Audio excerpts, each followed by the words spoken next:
Samsung. For a long time, that name was the smartphone industry. Every new Galaxy launch felt exciting, the brand that dominated headlines. It offers features that pushed the entire smartphone market forward. Bigger displays, curved screen, better cameras. Year after year, Samsung set the pace. But somehow, it just doesn't matter anymore. People aren't obsessing anymore, and somehow the buzz that used to surround every Galaxy release has disappeared.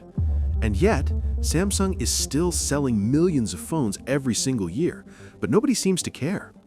It's like this giant of the smartphone world just disappeared quietly. And the crazy thing, almost nobody noticed. So what happened? To understand why Samsung's gradual disappearance from the conversation feels so strange, you have to go back to a time when the company felt genuinely untouchable. There was a period when a new Galaxy release was huge. The Galaxy S and Note series weren't simply products, they were statements about where the entire smartphone industry was headed. The Galaxy S3 captured that moment perfectly. It wasn't just successful, it became the Android phone. People lined up to buy it. Reviewers couldn't stop talking about it. And for a brief stretch of time, Samsung felt like the center of gravity in smartphones. Then came the Galaxy Note. When Samsung unveiled the first Note, the reaction was disbelief.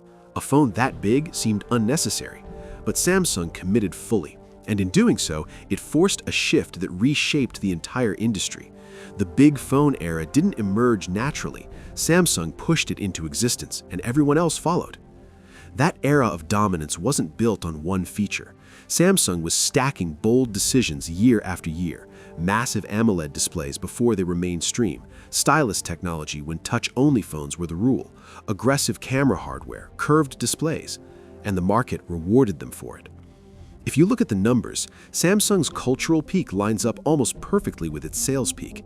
In the mid-2010s, Samsung was shipping more smartphones than any company on Earth. Around 2015, Samsung reached its highest annual smartphone shipments, roughly 321 million devices in a single year. That wasn't just a business milestone. It was the moment when Samsung's innovation, visibility, and cultural relevance all aligned. But what's important is what happens after that point. Samsung didn't collapse. The phones didn't suddenly get bad. Instead, the curve slowly flattened and then began to slope downward. The decline wasn't dramatic. It was quiet, gradual, almost invisible year to year. And here's where the contrast with Apple becomes important. While Samsung's peak shipments in the mid-2010s and then slowly tapered, Apple's iPhone followed a different trajectory. Apple never matched Samsung's peak volume in a single explosive year, but it didn't need to. Its numbers stayed remarkably stable, even growing into the early 2020s, eventually rivaling and then overtaking Samsung in annual shipments. Not because Apple suddenly innovated more aggressively, but because Apple controlled the narrative. Samsung's biggest years were driven by visible and tangible breakthroughs, new phone shapes and sizes, new ideas you could see and feel. But once the smartphone market matured, those kinds of changes became harder to deliver every year. Innovation turned incremental and quieter. And Samsung, a company built on scale, hardware, and experimentation, kept doing what it had always done, refining, iterating, expanding across price tiers, flooding the global market with options. Apple, meanwhile, focused on something entirely different: identity. So Samsung didn't disappear because it failed. It disappeared because the rules of attention changed, which is why today's silence feels so unsettling. Samsung is still one of the largest smartphone manufacturers in the world. It still sells hundreds of millions of devices. It still builds some of the most advanced hardware on the market. But the era when Samsung set the pace, when every launch felt like it mattered to everyone, peaked around the mid-2010s. So, if Samsung was once unstoppable, how did it end up here, still massive, still profitable, but quietly fading from attention without anyone really noticing? The answer isn't a single disaster. There was no defining failure, no moment where everything suddenly broke. What happened to Samsung was far more subtle. The decline didn't arrive all at once. It happened gradually. There was a time when Galaxy phones felt daring. The S and Note series used to bring new and bold innovations like new display technology, aggressive camera upgrades, experimental design. People didn't just buy Galaxy phones, they waited to see what Samsung would try next. But over time, that feeling began to change. The innovation now became smaller. The surprises became rarer. The bold experimentation that once defined Samsung slowly gave way to incremental upgrades, familiar designs, and predictable feature lists.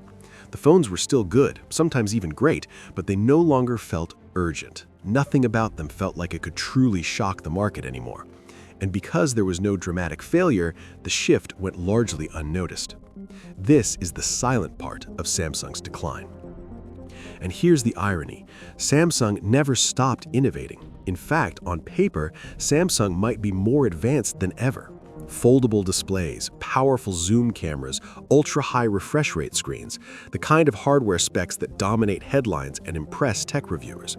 But innovation only matters if people actually feel it. Take foldable phones, for example. They're futuristic and genuinely impressive from an engineering standpoint, but for most people, they're expensive and fragile. The average user doesn't wake up wishing their phone folded in half. They want something that feels elegant, reliable, and lasts all day without thinking about it. Or look at the 200-megapixel camera arms race. It sounds revolutionary, but in practice, most people shoot in auto mode, maybe edit slightly and upload to social media where the extra resolution is compressed away. This is where the disconnect forms. Samsung's innovation started to feel like proof that it could innovate, not proof that it understood what people actually needed. The technology became more impressive than it was useful. And when innovation stops translating into real benefits, the excitement fades. Quietly, gradually, almost invisibly. There's another force quietly chipping away at Samsung's appeal, and it's far less dramatic than a failed product or a bad launch. Samsung makes too many phones. And at first, that sounds like a strength. More models means more choice, more price points, more chances to capture every kind of customer. But over time, that abundance starts to work against the brand. The Galaxy lineup isn't just a flagship anymore. There's the S series, FE versions, remnants of the Note line, and then the sprawling Galaxy A and M series, each with overlapping prices, similar designs, and small differences that are hard to explain. What's the real difference between an S23 and an S23 FE? For most people, it's unclear. And when people can't easily understand what makes a product special, they stop feeling attached to it. Instead of reinforcing Samsung's identity, the sheer number of options dilutes it. And this is where the contrast with Apple becomes impossible to ignore. Apple releases only a handful of phones each year. Each one has a clear role, a clear audience, and a clear message. You immediately understand what it is, where it sits, and why it exists. That simplicity builds clarity, and clarity builds loyalty. Samsung's approach does the opposite. More phones mean more sales coverage, but also more noise. And in that noise, even genuinely great devices struggle to stand out. The message gets lost, and the identity blurs. This leads directly to the deeper problem Samsung faces, a lack of a strong ecosystem. Apple doesn't just sell phones, it sells an ecosystem, an identity, and a sense of belonging. iMessage, AirPods, iCloud, iPad, Apple Music, the Apple Watch, and the Mac all are designed to work smoothly with one another, thereby making it difficult to leave the ecosystem. Apple users don't just own an iPhone, they're embedded in a system that quietly discourages them from ever leaving. Samsung, by contrast, has always struggled here. Even at its most innovative, Samsung operates inside Android, a platform built for flexibility and not loyalty. Switching from a Galaxy to a Pixel phone is easy. The hardware may change, but the experience stays mostly the same. And here's a harsh truth that a lot of people won't admit. At one point, Samsung started copying Apple. Not everything, not all the time, but often enough that it's noticeable. And the problem isn't just Samsung follows trends. The problem is that in copying Apple, Samsung started losing its own identity. Think about it. Apple removes the headphone jack. Samsung laughs in the keynote, then quietly removes it anyway. Apple stops including chargers in the box. Samsung makes jokes about it, then follows suit. iPhone gets a squared-off design. A year later, Samsung releases a phone that looks eerily similar. Now, here's the key point.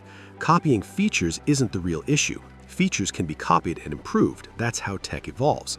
The issue is copying direction. Samsung is no longer leading in design, they're following. And when a brand follows, it stops being exciting. It stops being the company people look to for innovation. Here's something a lot of people forget when talking about Samsung. It's not just Samsung that's struggling to excite people. The entire smartphone industry is slowing down. In regions like the US, Europe, and large parts of Asia, the smartphone market has reached saturation. Almost everyone who wants a smartphone already has one. That means fewer first-time buyers.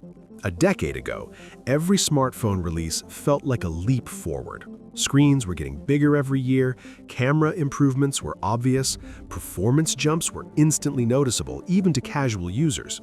Today, that momentum is gone. Smartphones have plateaued. Screens are already large enough, cameras are already excellent, processors are faster than most people will ever realistically need. Battery life improves slowly and quietly. For the average user, a phone from 2 or even 3 years ago is already good enough. Industry analysts from IDC, Counterpoint, and Canalys all point to the same reality. Global smartphone shipments have flattened or declined.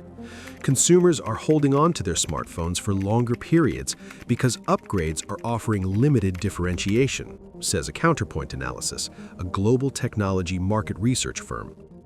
The market isn't expanding anymore, it's consolidating. And when the market itself stops growing, cultural dominance becomes almost impossible. Even the most advanced phones struggle to feel revolutionary when the category has already matured. This reframes Samsung's situation entirely. What looks like a quiet fall from relevance isn't just one company losing its edge, it's a brand that peaked just as the industry it dominated entered adulthood. What you see here isn't a dramatic collapse, it's a slow market erosion. You can see how smartphone market share is declining. In 2023, Samsung's share was at 20%, but now at 18.8%. This 1.2% change represents millions of phones. Even though Samsung remains one of the biggest players in the world, but competitors are steadily chipping away at its position. Chinese brands like Xiaomi, Oppo, Vivo, and even newer players grow stronger, especially in price-sensitive regions. This isn't happening because Samsung suddenly forgot how to make good phones. It's happening because the market is highly competitive with much lower average selling prices. The smartphone industry isn't dead, but we're definitely done with its explosive growth phase, says Canalys, a leading global technology market analyst firm. Zooming in region by region makes the slowdown even clearer. In the US and Europe, smartphone sales have stagnated, with the premium segment, where Samsung competes most directly, feeling the pressure hardest. In China, the world's largest smartphone market, shipments have contracted again, signaling that even historically growth-driven regions are cooling off. In India and parts of Africa, Samsung now faces intense competition from more aggressive, price-focused brands that move faster and adapt quicker. The result? Fewer total phones sold. And this brings us to the most important change of all, one that quietly explains everything. People have stopped buying new phones every year. Not because smartphones stopped working, not because brands failed, but because the reasons to upgrade keep getting weaker. Brands keep pushing faster chips most people never wanted, cameras that are technically better but not meaningfully different, and slightly brighter screens. Nothing transformative. You can see people tend to upgrade easily back then when new phones are actually packed with new innovations, but now people barely upgrade every year just because a new series got released, except of course the fanatics. If you pick up a 3-year-old flagship today and compare it to the latest model, for most users the difference simply isn't worth the cost. This is what happens when innovation slows and designs converge across the entire industry. Even the most advanced phones struggle to create urgency. Why upgrade now when next year's phone will look almost identical, or when the improvements will be marginal? This is the quiet reality behind the slowing numbers. Now, I want to hear from you. Do you think Samsung can reclaim its throne, or has the hype train left the station for good? Drop your thoughts in the comments. And don't forget, subscribe, like, and turn on the notification bell.